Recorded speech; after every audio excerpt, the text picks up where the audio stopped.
Ja môžem. Môžeme? Ja som na zatý. Takže volám sa Čongor Kašaj, neviem, možno ma dosť ľudí pozná, uvidí sa. A myslím, že keď už ma poznajú ľudia, tak vedia, že robím herectvo. Dobrovoľníctvo by malo znamenať niečo, čo prináša šťastie pre niekoho. Možno pre toho, kto to dobrovoľníctvo sám robí, a zároveň aj pre toho, kto to dostane, to dobrovoľníctvo, tú činnosť.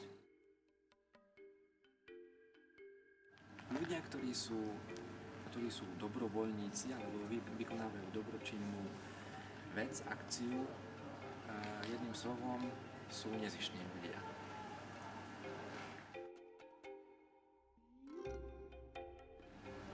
Možno očakávajú zištnosť a práve preto to robia, že?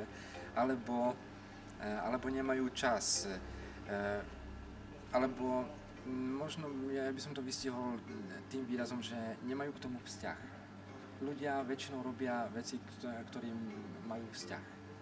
A keď niekto k tomu nemá, tak to jednoducho nerobí.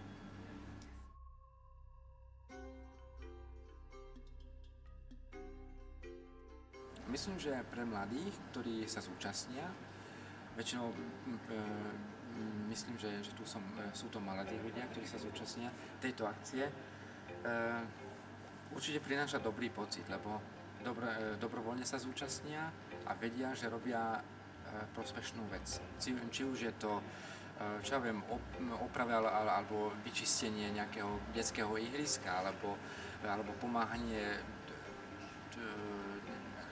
v škôlke, alebo práve naopak v domove dôchodcov, tak budú mať z toho určite dobrý pocit a tí dôchodcovia alebo malé deti ocenia to, že majú čisté ihrisko, dôchodcovia, že tí mladí ľudia alebo väčšina tých mladých ľudí, o ktorých si mysleli dovtedy, že sú hulváti, povedzme, tak nie sú až takí hulváti, že dokážu sa spojiť pre dobrú akciu.